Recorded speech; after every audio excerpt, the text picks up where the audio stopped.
morning. Good morning. Good morning. I love you. Let's take this up a little bit. All right. The semi-daily satsang.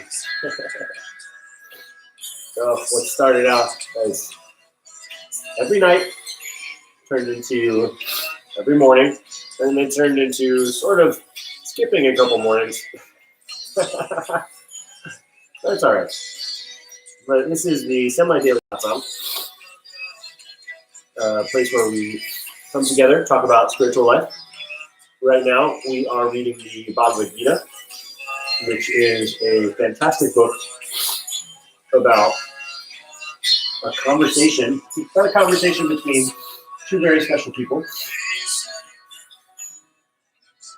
One of them is named Krishna, the other one's named Arjuna. And they are discussing how to live life. They're talking about it from a very specific perspective, where when you have choices that you need to make in your life, and you're not sure which choice to make, which direction to go, then the conversation becomes, well, who am I? What do I really want? What am I basing my choices off of? And it can get a little bit overwhelming if you feel like you're all alone, constantly making these really, really big choices. And the secret of the Bhagavad Gita is reading it again and again and again. The secret of the Bhagavad Gita is studying it from a perspective of a student, from you want to be, when you're reading this book, thinking of this book as though you are the one asking the questions. So you want to make it a personal experience first. And once you've made it personal, you can start to imagine what it would be like to live it, to live some of these things that the book is advising. And I know that we say, like, that's a common thing with lots of books, where if you read something and you're trying to obtain knowledge from it, then of course you're going to try to apply it to your own life. But what's a little bit harder about the Gita, I think, in order to really do that, is that you have to get over this idea that it makes you something else, that it makes you a different kind of person, that it's going against some sort of precept or principle or philosophy or dogma or religion that maybe you're not ready to let go of.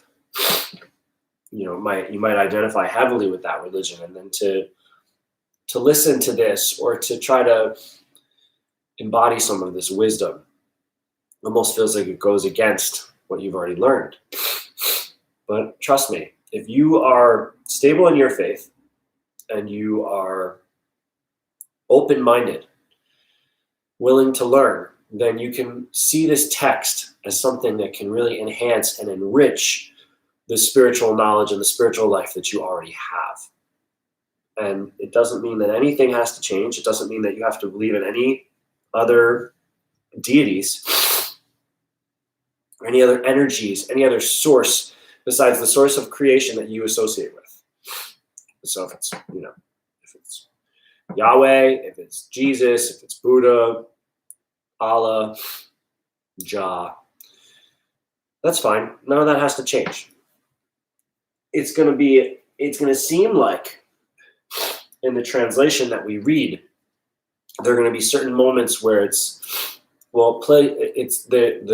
verses are described as devotional service. Be in unalloyed devotional service to me, is what Krishna would say.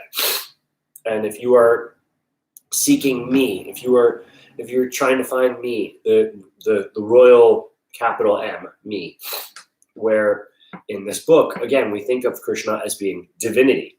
Krishna is the supreme person. It's the source of all things, in personal human form, having this conversation. And the more we, that sounds more natural. The more we start to pick that apart, then you can see that Krishna can become the concept of the embodiment of that which you personify as divinity. It doesn't have to change. It could be like Jesus's brother. You know what I mean? Allah's cousin is Krishna. It's like, you can think about it like that. Like, they're related, and they're on the same level. They're coming from the same family.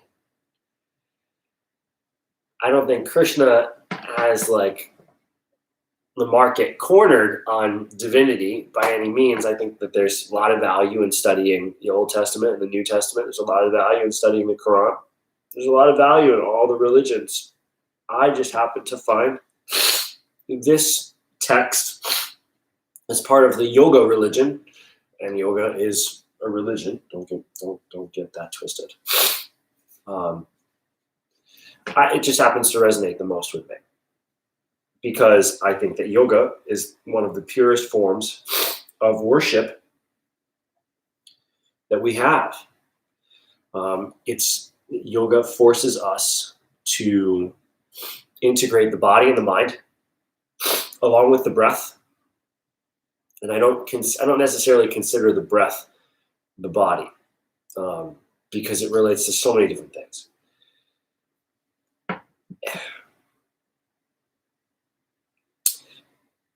I'm going to try to avoid tangents as much as possible today. So, in the spiritual science of yoga, which is what Krishna, this embodiment, this personal embodiment of divinity, is teaching today in this book, every day throughout eternity in this book,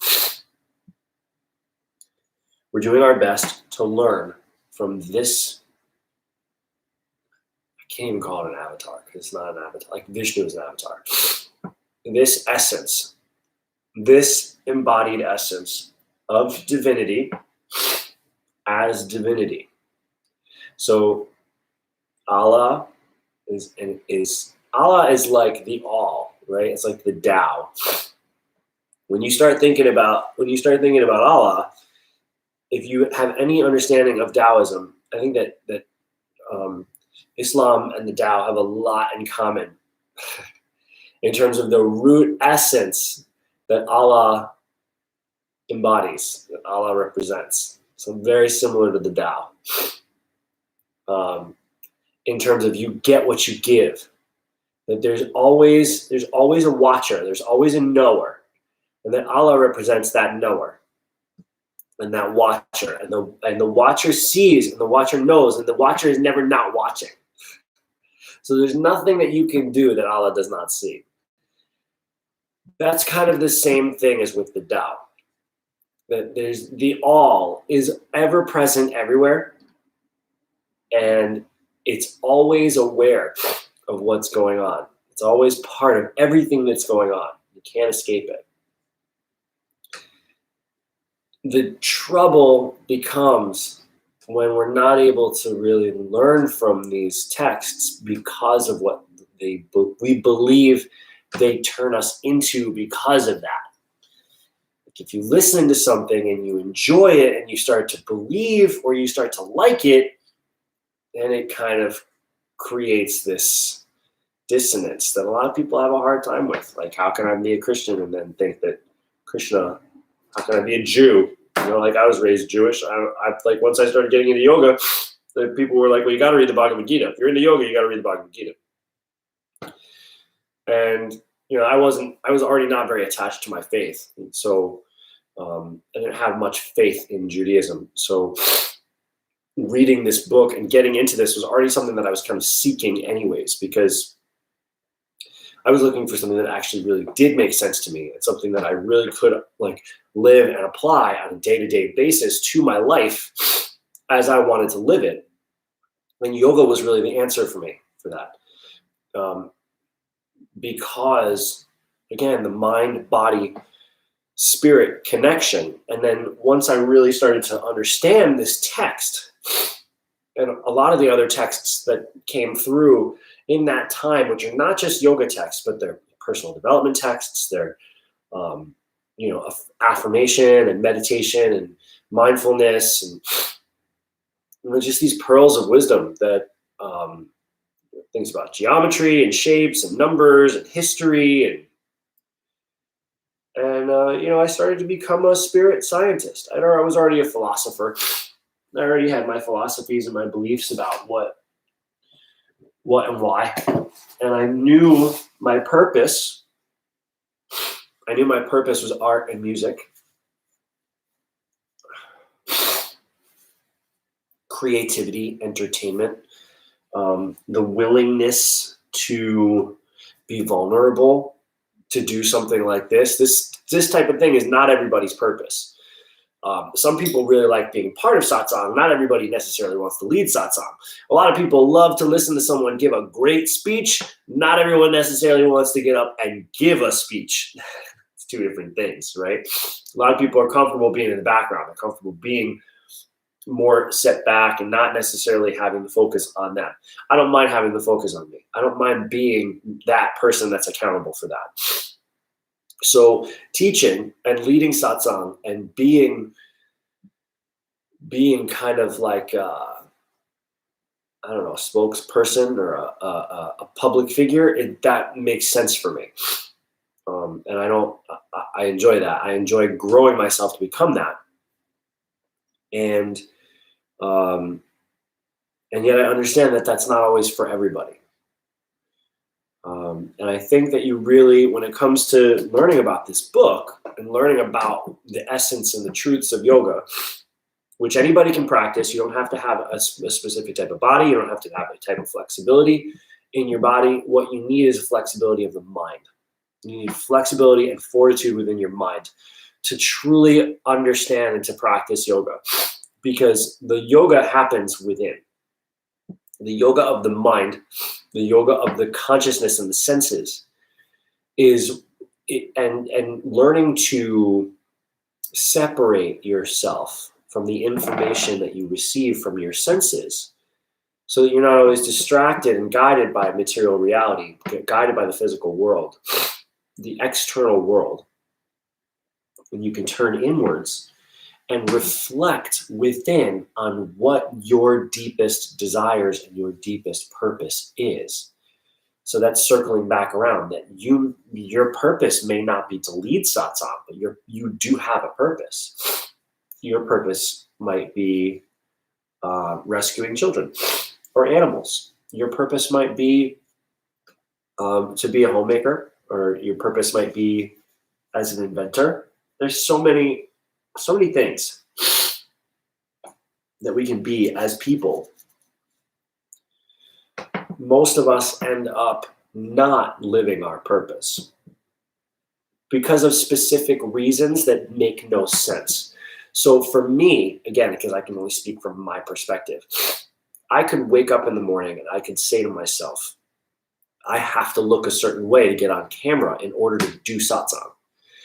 I have to feel a certain way in order to get on camera and do satsang. I have to create that.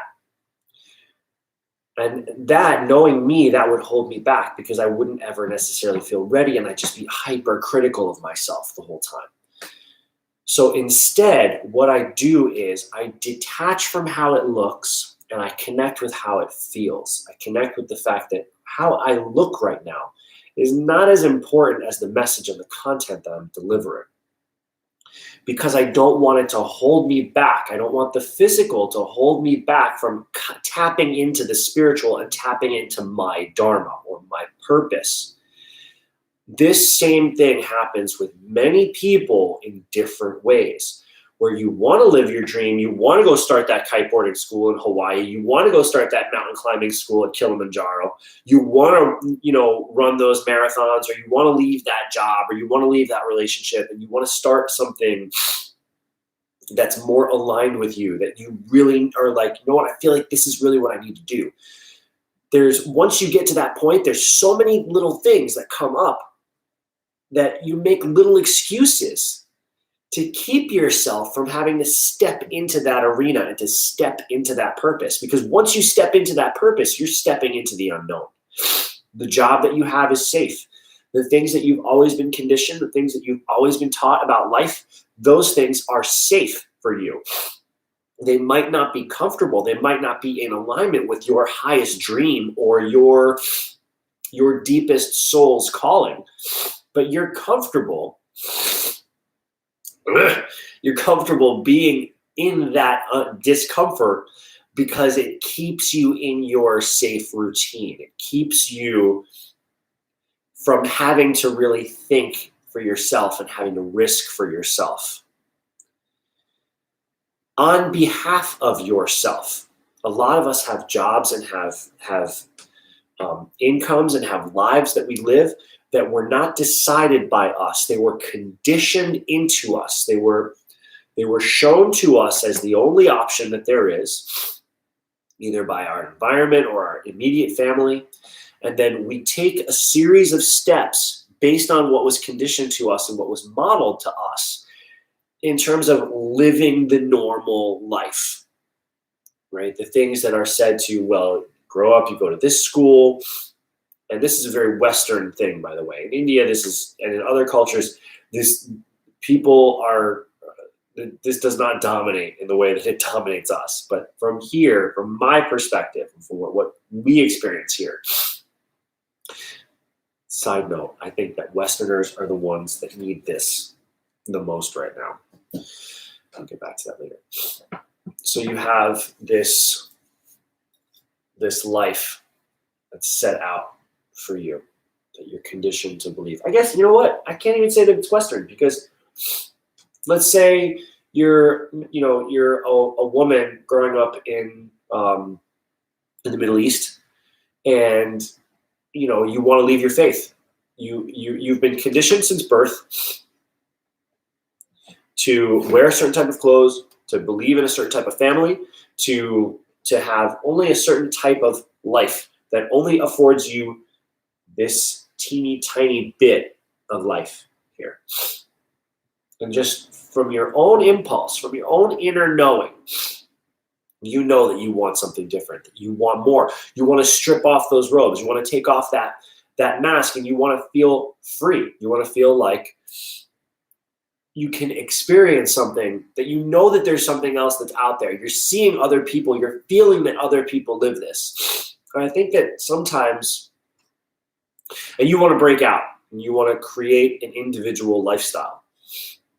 That's very, very difficult to do from that standpoint, because that brings fear into the community, because then the community fears that if one person discovers their individuality and one person discovers their dharma, then what happens to their tradition? What happens to the essence of that which binds them together? I think that that's why people get so isolated, that things become so culty. When you start getting into the deep, dark depths of religion, they don't want you to look at your experiences. They don't want you to look at outside influences. They don't want you to be an individual. And it's not coming from a deep, dark place. Like, it's not coming from a negative place. They're trying to maintain associations with that which they believe in. And that's talked about in the Gita too, that you want to associate with devotees, and you want to be talking about Krishna with people all the time, that you want to be like at the feet of a master who has realized Krishna consciousness and who can help keep you on this path. It becomes very linear, it almost becomes like that Western track of like, you do this, you do this, you do this, you get married, you have a family, you buy this house, you save this amount of money, and then when you're retired, you go to Florida, and then everything works out fine. And then you only associate with people that want to have that job. You only associate with people that make that amount of money. You only associate with people that have that type of home. It's so like strange to me how many barriers we build towards each other and towards other cultures and other ways of being, simply by sticking with only what we've been conditioned, only what's comfortable. when you break out of that, and when you leave that early conditioning behind and you step out and you become an individual, first of all, you're not alone. There's so many people that have done this. There's so many people that have transcended their families of origin, that have transcended their ancestral patterns, transcended their cultural deficiencies. I love that. Just made that up. Bing. I wish I had a little producer in here who could like pop graphics up on the screen like as I say them. This is my dream. This is my YouTube dream that's coming into play right now that I have that. Anyways, the cultural deficiency of staying with that sameness, even if it's unhealthy for the individual. People have a right to explore. You have a right to explore. And I think that the thing that people fear the most is not worth being afraid of at all. Because when you step out on your own, you're only an individual for just so long until you find some other thing to belong to, some other thing to become part of. Because there's so many things. The moment you find yourself attracted to something, you leave your community and you decide you want to go full on punk rock. You're gonna find punks out there that you can hang out in their circle and you can become part of the punk rock community. You want to leave your religious life, you want to go join you want to leave this job and go join that job, you're gonna find plenty of people that are gonna be able to be there, they're gonna support you in that job. And all day they're gonna want to wake up and talk to you about, well, did you see these numbers? Did you talk to so-and-so about this? Blah, blah, blah. Well, we really got to make those sales because, if the Northwestern region is, going to survive, we got to bring it together and, make it happen. You're never, ever, ever going to be alone in that respect. You'll have to learn new things. You'll have to grow yourself. But that's something that you want to do anyways. You want to grow as a human anyways. It might not feel like it because you might not be the one that wants to sit up here and do this. You might not be the one that wants to be in the spotlight. And that's fine. But growing and making progress and opening yourself up to all the richness and all the fullness of culture, spirituality, finance, sexuality, personality, those things are going to enhance your life and they're going to question your foundation, which you need. Not enough of your foundation has really been questioned yet. I don't think. It's a big assumption to make. However, I feel confident in doing that because when people fully start to question what they're experiencing and not question it from a means of anarchy and trying to destroy it and destroy each other, but questioning conditioning to understand, who am I? How do I feel about this? I know that I've been taught by others who had their experience how I'm supposed to feel, what I'm supposed to believe, what I'm told is true. However, I need to have my own experience of the truth. If I'm going to break my arm going out and doing this, then I'm going to break my arm. I'm going to live my life. I'm not going to hear about the pain of a broken arm from somebody else who told me, oh God, you never want to break your arm. That's the worst pain ever. Do everything that you can to avoid breaking your arm because I almost didn't survive that. And anything that you can do. How do you know? There are people out there, they break bones all the time. It doesn't stop them it doesn't build this level of fear. It's the same. That one analogy can apply to anything. Oh, you don't want to live in that neighborhood with those people. Oh my God, you can't imagine what they're even doing. Those people are dangerous. You don't want to live with them. You don't want to have that job. You have that job. You kidding me? You know how much money you're going to make if you work at that job? Come on. And look at the type of people that work there. Honestly, stay with us. Come on. You do better over here. Don't go live in that country. There's so many people, especially the generation that kind of late 50s, early 60s, edging on 70s, that generation up there. They're still kind of clinging on to that old way. Their one way is that way. Don't stray from that. You remember what happened? You remember what happened with so and so? They went off and they had that experience and it nearly ruined their life. So we don't do it like that anymore. They disappeared. We never saw from him again. We never heard from him. Went off, shaved his head, started reading some weird Indian whatever, blah blah blah, and just took off. And now he's part of some weird group over there. I don't know. They wake up and they dance all day. That's typical. It's typical narrow-minded, lower-natured human behavior. Where the higher nature, the higher self, the Krishna consciousness, when you step into that, when you transcend all of that lower, that herd mentality, and you start to step into these higher realms, you allow your perceptions to change. You allow your vision to widen. You start to see, well, God makes all kinds of jobs. God made a whole universe, created a whole system. And the fact that I'm part of it and that God loves me and that I'm loved and I'm supported and I'm cared for, I have my senses, I have my intellect, I have my will, I have my ability to reason. I could make different choices and I would be supported because all of those choices, all those things that I can choose from, they come from the same place. All of it comes from the same place and it returns back to the same place.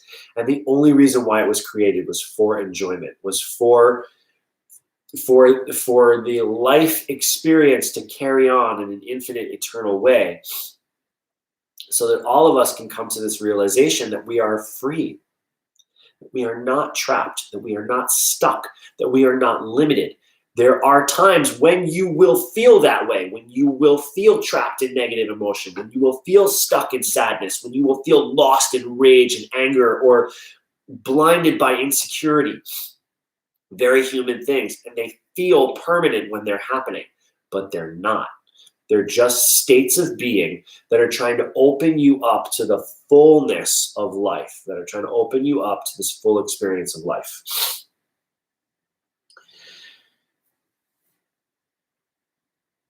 And it takes many, many attempts, a lot of deliberation, a lot of self-study to come to that place where you decide, okay, I know that I've lived my life up until this point in this way.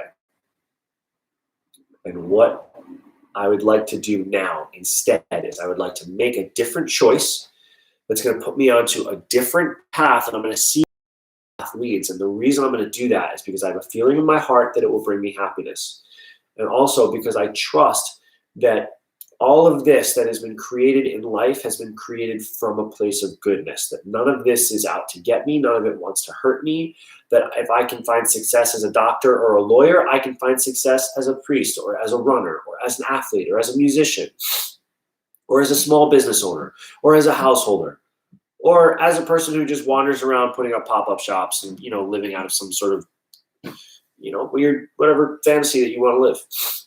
Whatever life that you want to live. And then eventually, once all that stuff has cycled around through lifetimes and lifetimes and lifetimes and lifetimes, you're going to see that all those paths are the same. They're all leading you back to that same place, which is divinity. So for someone like me, I'm on like my fourth career right now. I'm 39 years old. I started out just as an ordinary, regular human, little kid, little white, blonde-haired, blue-eyed kid running around. Discovered the drums at an early age and music, knew I was going to be a drummer forever. Started working professionally as an actor when I was 8, and I had a 10-year professional acting career, professional child acting career from when I was 8 until I was 18. So my whole childhood, I worked, and I was going to school. And the work that I was doing, it was work, but it was this work of, okay, let's shift your personality. Every time you meet a new person, every time somebody wants to sell something, and you want to get this job of being the representative of that which is being sold, we're going to put special clothes on you. We're going to teach you how to say these words, and you say them in this specific way to convince these people that this product makes you really happy. And if you can convince them that you believe that this makes you happy and that this product is amazing, then we're going to put you on camera and we're going to capture you, and we're going to blast that out to millions of people, and we're going to try to convince them with your enthusiasm that this is something that they should buy. So convince us. Make us believe. That's all that is. Put yourself aside, make us believe. And when, as a kid, when you try and you get rejected, and then you try, you get rejected, you try, you get rejected, you try, you get rejected, you try, and then you get a success. They're like, oh, we believe you. We actually believe that you are the most enthusiastic one. We believe that you're the one that we can choose, that we can rely on to help us sell this product and help us make other people believe that Captain Crunch Berries really are the best cereal for their kids in the morning. Or, you know what, Cheerios is number one. Forget about Captain Crunch. That was last week's audition. Now we're trying to sell Cheerios. Forget about Cheerios. Let's talk about Pizza Hut. Let's sell Pizza Hut. Forget about Pizza Hut. There's a brand new movie coming out, and Mel Gibson's in it, and there's a role for a kid. Put aside all that Pizza Hut and all that Cheerios crap. You don't want to be doing commercials like that. You want to be in the big time. Come on, let's put on this personality. Rejected, rejected, rejected, rejected. After all of that, what I started to realize was I had put on so many different masks and so many different faces seeking approval. I had already done so much changing. I had no real foundational routine to ground into. And when I was trying to ground into it in school and in my community, I was in two different places. I was a child living in an adult world, and then I was also a child living in a child's world. So I was always pulled between two places. And I was always seeing behind the curtain. I was always hearing the adult conversation. I always had to be responsible. When I got tired of that, I left that career and I went back to the original passion that I have, which is drumming. And then I created a career, a full-time career as a drummer and as a teacher. I moved to Los Angeles, and then I stayed there for 8 years. And I played and I toured and I worked and I lived my whole life out there. And then I had a revelation experience just before my grandfather passed away, where I had my grandmother appeared to me. I was standing in line in the supermarket. It was crazy. And then she just appeared to me in my consciousness and gave me a sign. And I was pretty deep into my spiritual life at that point, because I was using my spiritual life to help heal from all the rejection that I had experienced, and all of this pain from feeling the disapproval that my attempt to convince others that I was good enough always failed. But when you're a kid, when you're 10 years old and you start that, that's like, we already get enough of that. But when you start that as an actor, as a really young kid, I'm not saying that I'm better or worse. My situation was harder or anything. Like, I love my situation. I wouldn't change my experiences for anything. But there's a good side, there's a bad side. The good side is I made a lot of money.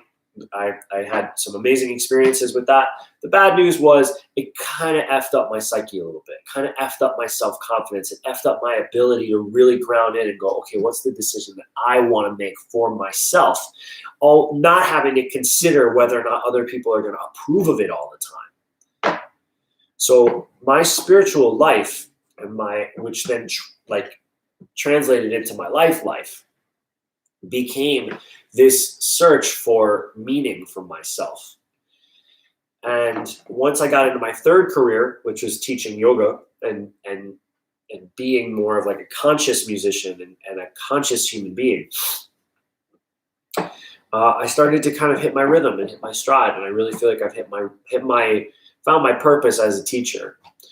I love to perform, and I'm always going to be a performer, and I'm always going to be an artist in that way. But going through all of that stuff where I naturally have landed, what my natural flow is teaching yoga. And not just the physical, the asana part of it, but this scientific, this ancient technology of the Bhagavad Gita, which is where it all comes from. And having gone through all that experience and having gone through all of those changes, it was easy for me to walk away. It was easy for me to walk away from things. It was easy for me to walk away from relationships. It was easy for me to walk away from people and places and things that were not aligned with what I knew my path and my vision for this life were meant to be.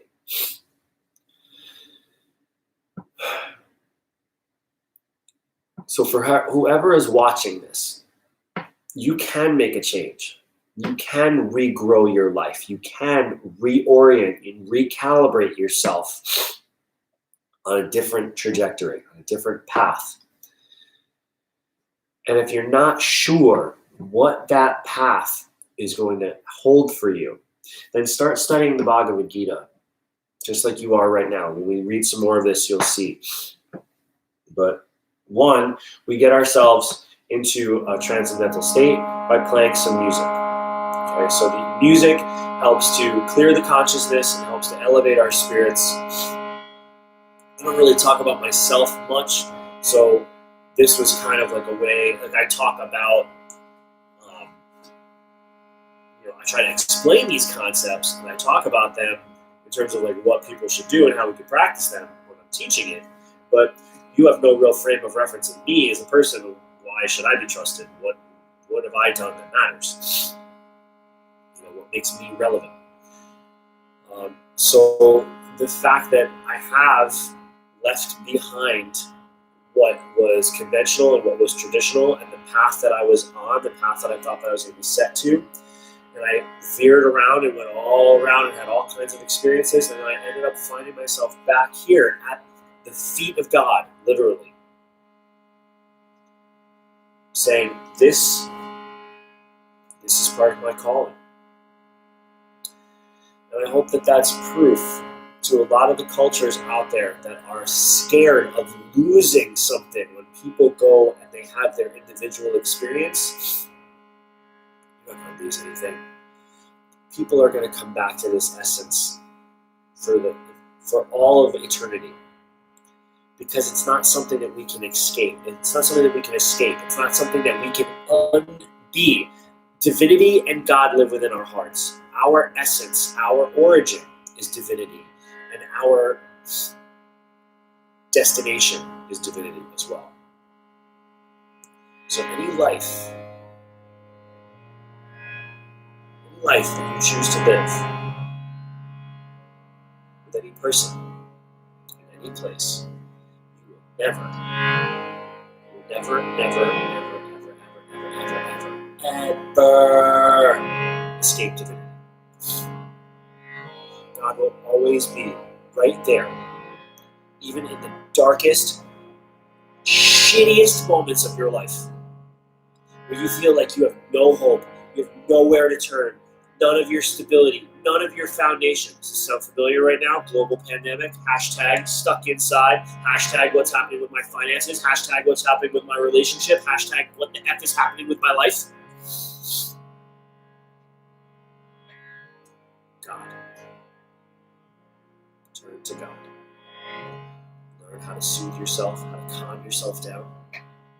Take a few really, really, really deep breaths.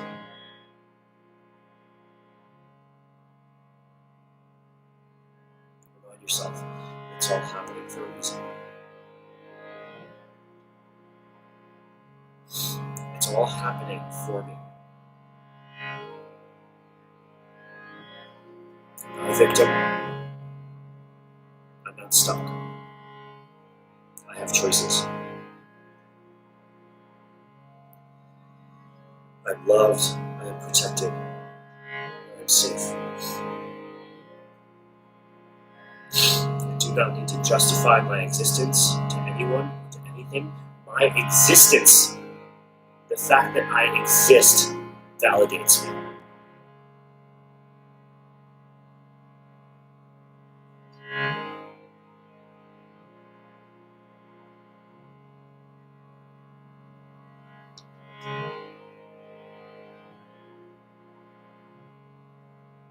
I can follow the calling in my heart, my mind, my body, my soul.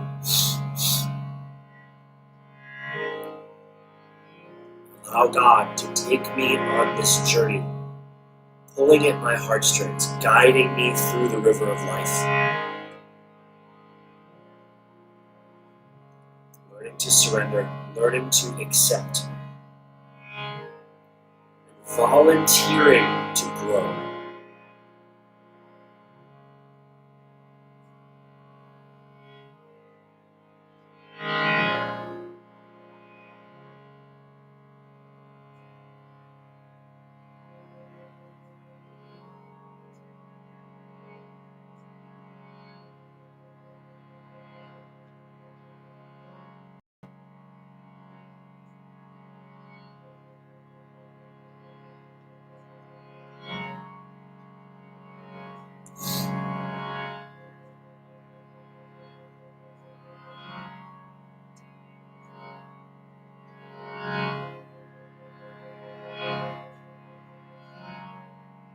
Trust your path. Trust your purpose and your inner knowing. That inner knowing is not just coming from nowhere. It is a connection to divinity.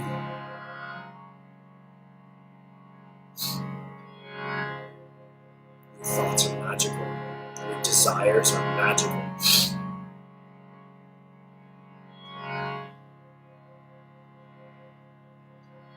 You have the right to create a beautiful existence for yourself. As you see fit.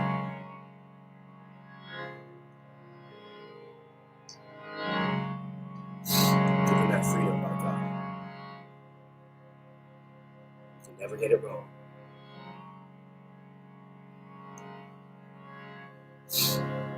Nothing to fear.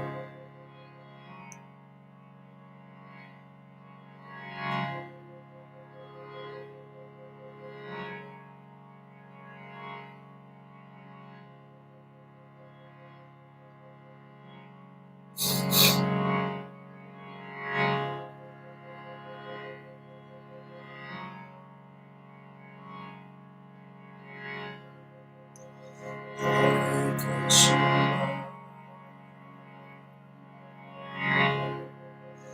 Hare Krishna,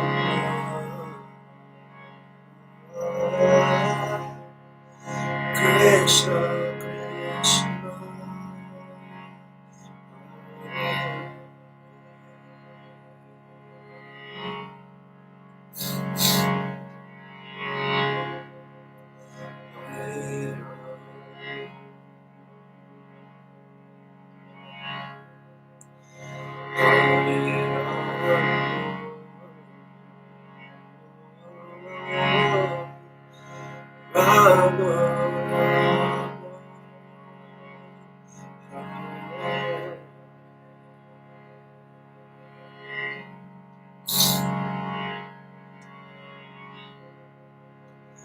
Hare Hare Krishna,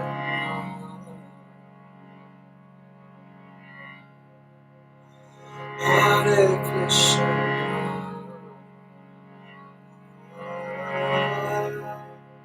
Krishna Krishna,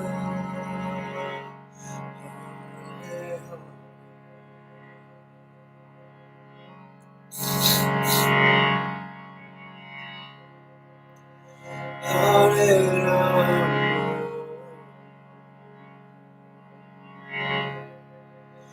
Hare Rama,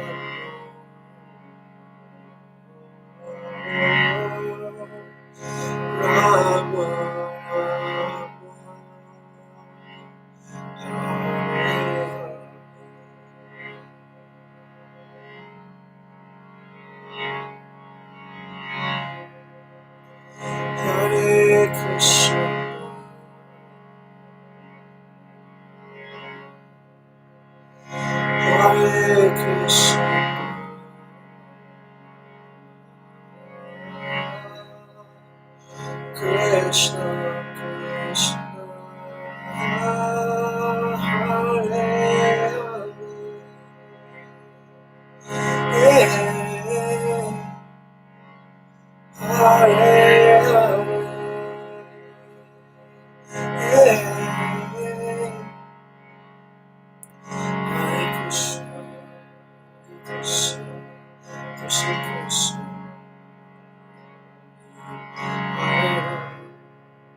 See, I could allow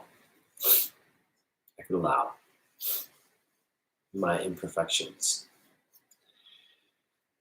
to keep me hidden, to keep me safe, my perceived imperfections. But then I wouldn't be living on purpose.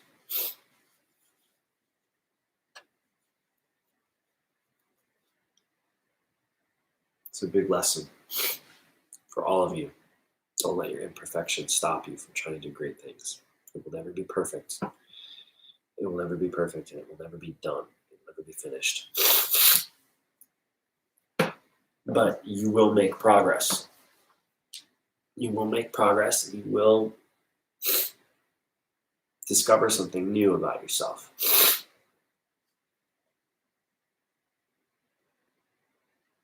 But don't let the absence of perfection hold you back. Perfection is a myth. It's never going to be the right time. It's never going to be the right place. It's never going to be exactly the right person. You just have to trust. Learn to love the experience. All right. Chapter 15. Here we go. This is going to get deep. So just put your thinking caps on. The Yoga of the Supreme Person. Verse 1. The Supreme Lord said, and this is Krishna speaking to his student, to his disciple Arjuna, who's a great warrior. The Supreme Lord said, there is a banyan tree which has its roots upward and its branches down, and whose leaves are the Vedic hymns. One who knows this tree is the knower of the Vedas. Is it a literal tree? No. It is the tree of life. And there's good explanation in the purport. After discussing the importance of Bhakti Yoga, one may question, what about the Vedas? Because they're together and Bhakti is rooted in the Vedas. However, this is where the roots and the tree and the leaves and all that stuff starts to kind of come into play, where you find that there is an essence which all things grow from. And as they grow up, they create after their own kind.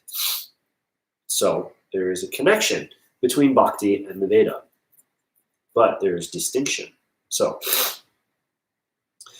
it will be explained in this chapter that the purpose of Vedic study is to understand Krishna. Therefore, one who is in Krishna consciousness, engaged in devotional service, is already in knowledge of the Vedas. The entanglement of this material world is compared here to a banyan tree. For one who is engaged in fruitive activities, there is no end to the banyan tree. He wanders from one branch to another, to another, to another. The tree of this material world has no end, and one who is attached to this tree has no possibility of liberation. So that jumping from branch to branch to branch is what happens when you're aimlessly wandering looking for your purpose. When you're aimlessly going from thing to thing to thing, looking for that which lights you up, it's entirely possible that you just end up stuck in a material cycle where you think that you find something that's your dharma, but it's just your conditioning. And then you find another path or another person or another job or another whatever, and you think that that is your dharma. You think that that's your purpose. That's your defining. That's what you're meant to do. But it turns out it's just another thing, and then you get lost in the search. So your purpose is not in the external world. Your purpose lies within.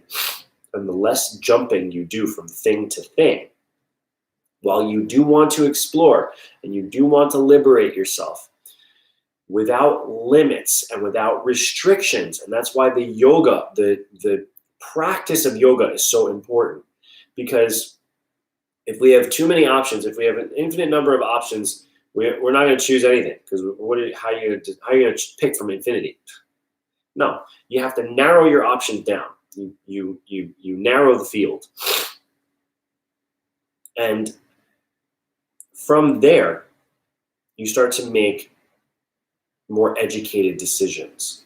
And it's easier to make a choice instead of having an infinite number of choices. If you have 3 choices, it's kind of a little easier to make a decision. And then you understand that out of all those 3 choices, there's still going to be that infinite number of choices, but I have to choose something. I have to make a choice about something, and then I have to try to stick with that so that I can discover what it is that it's trying to teach me. And then eventually, once you start to learn how to, instead of hopping around from thing to thing to thing, first I'm punk rock, and then I'm, and then I'm classical, and then I'm reggae, and then I'm this, and then I'm that, or first I'm Christian. People in Christianity started to really bother me, so then I went over and I became a Jew. But then the Jewish people, I didn't really like their food, so I started, reading this book on Allah, and then it's like, that's not really. That's still just hiding. It's still just the immature you, just bouncing around from place to place. Ground in, make a choice, and then stick with that choice for a little bit. See how it works. Allow yourself to become rooted. All right, going on to verse 2. The branches of this tree extend downward and upward, nourished by the 3 modes of material nature.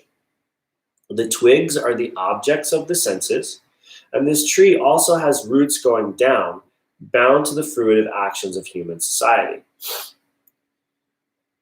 So the tree is planted and it grows, and it's a reference for the material world, and that this constant cycle of birth and death, that of the tree making leaves and the tree growing its branches and having its roots growing down and branches flowing up.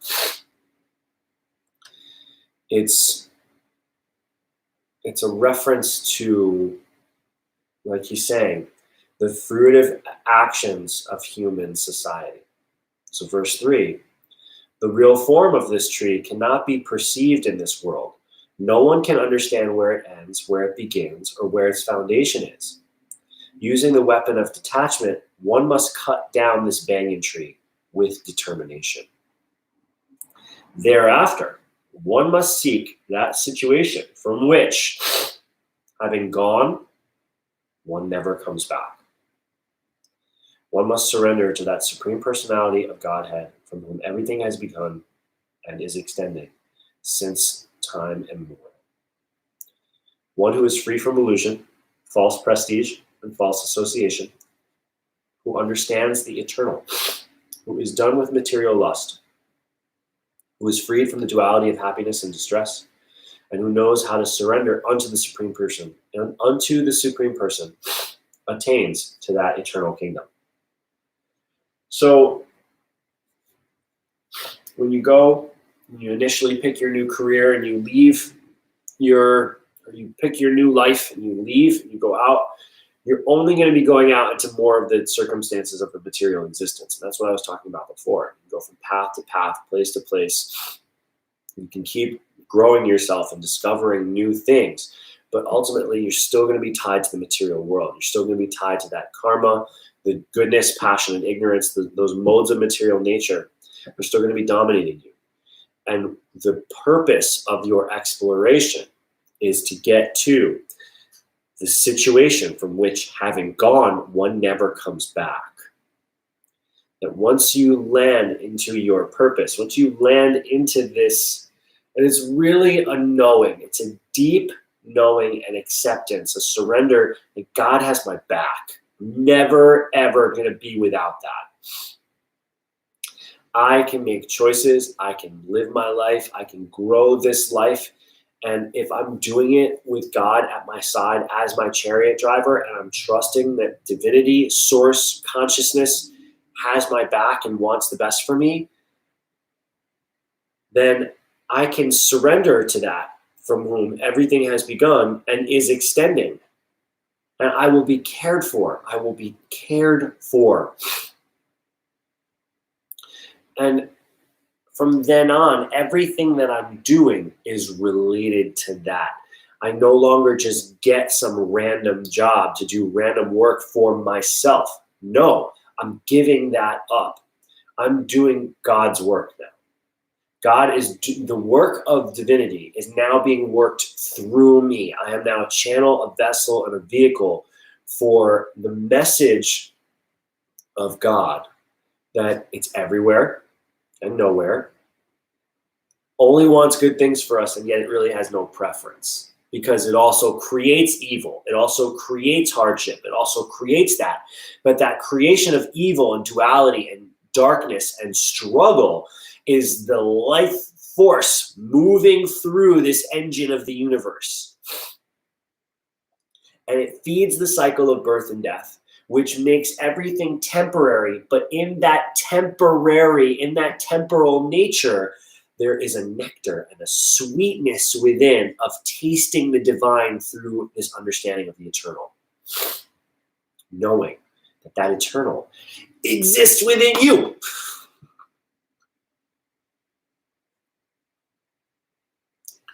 I need a producer. I need someone to do stuff on the screen. If you know them, they can work remotely. I'll share my screen with them and they can put up graphics, because this is just getting crazy.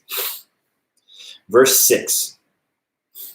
That abode of mine is not illuminated by the sun, is not illumined by the sun or the moon, nor by electricity. So in the Gita acknowledges electricity.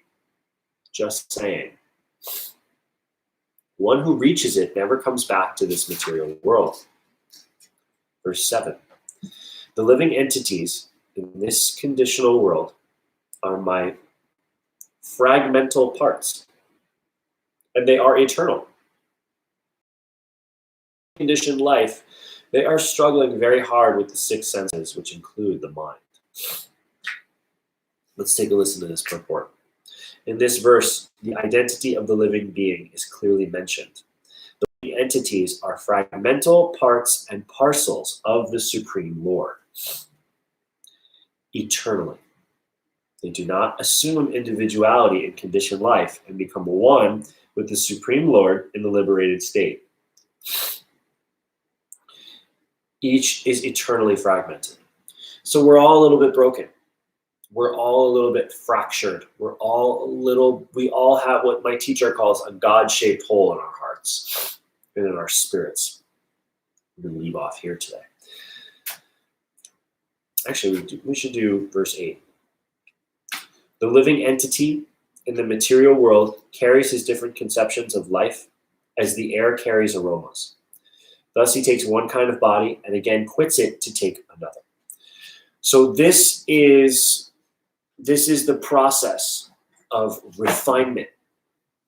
The process of growing your soul is that you go through these cycles, these material cycles. And the material cycles are endless and infinite. You get to a point where after many births and deaths, after many failures, after many successes, you start to see all of that as the same.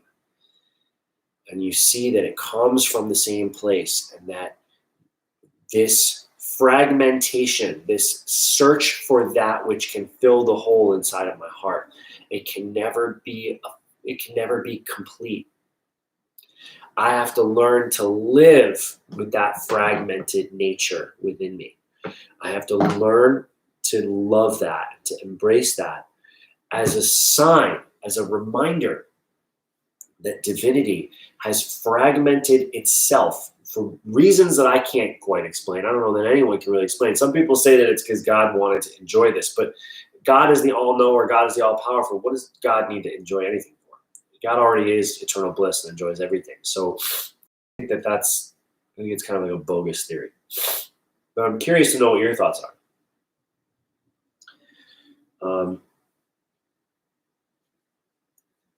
We get to a point where the wandering in circles from thing to thing to thing is no longer satisfactory. And we have to make a choice. We have to land. And then in that landing, however many lifetimes it takes, once you land, you see that you only want to be, ideally, you start to realize that there is a greater force at work. It might not be something that you can even understand. You just feel it in your heart. You know that you feel it in your heart. And from there, you start to move away from your material conceptions of life, from your material desires, and you start to turn within and trust that which lives within you, which is divinity. And maybe the reason for all of this, maybe,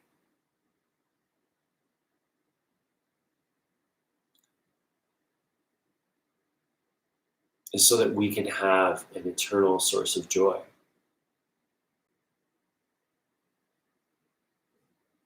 I don't know if I'll ever fully understand it. But what I do know is that joy is real, joy is possible. And then some part of all this surrender and this giving and this yoga and this life, this searching for the path, finding the path, losing the path, finding the path, losing the path, it's all related to having joy in our lives and having fulfillment and personal expression. And that personal expression is not just self-serving, but that it's to serve a greater cause and to be part of something that's bigger than us.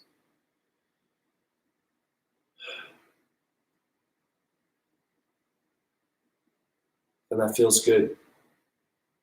It does. It feels good to know that we don't just work for ourselves. We're not just doing all of this work of the body, of breathing and heartbeat and digestion, consciousness and perception. We're not doing all of that work just to serve ourselves. We're doing that work on behalf of divinity as a thank you for this life. Gratitude for the experience, humility.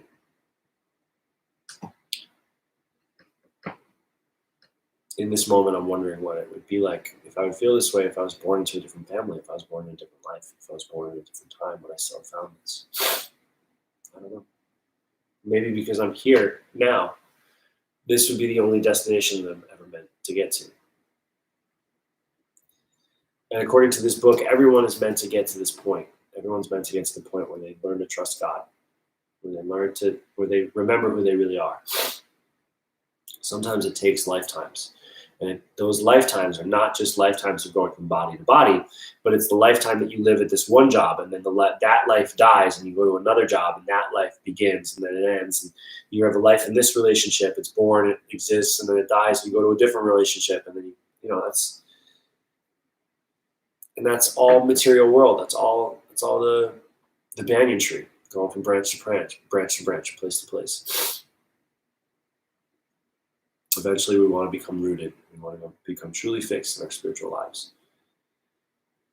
And you can learn as much about as many branches of spiritual life as you want and enrich and enhance your experience of it by learning from all places. And that's what we're trying to do here. We're trying to learn about yoga, learn about Krishna, learn about divinity from this aspect. And then later on, we'll take it in different aspects. We'll look at other things in other ways. But for right now, this is kind of where we're at, is the yoga of devotion, devotional service, and of really getting back to our essence and remembering who we are, which is that we are children of divinity. We have the tools of the spiritual science of self-realization and yoga to help guide us towards our deepest truth and our deepest knowing of who am I, why am I here, and what am I supposed to be doing with my life, and how do I make those choices. And then everything else just kind of, I don't know, we're going to work our way around from other stuff, but this is going to be our foundation. And then you can take that back and you apply it. That's like I said, if you're not ready to, if you're super attached to your religion and your faith, and that's exactly who you are, then how does this stuff apply to what you already know about your faith? This can help bring you back to that essence of Judaism, the essence of Christianity, that which is not being taught by the way people are living their lives. But you can live your life in this way. You can use these teachings and you can use these practices to help get you back to yourself and see that truth. And then you come back to your community and you enhance your community with these strengthened values and this mindset of growth and connection and humility and service, gratitude. It's all very beneficial. With that being said, we will pick up tomorrow, chapter 15. I didn't read my text or say the prayer for the text. So I'm going to say it now. Om Namo Bhagavate Vasudevaya. Om Namo Bhagavate Vasudevaya. Om Namo Bhagavate Vasudevaya. Thank you. Thank you.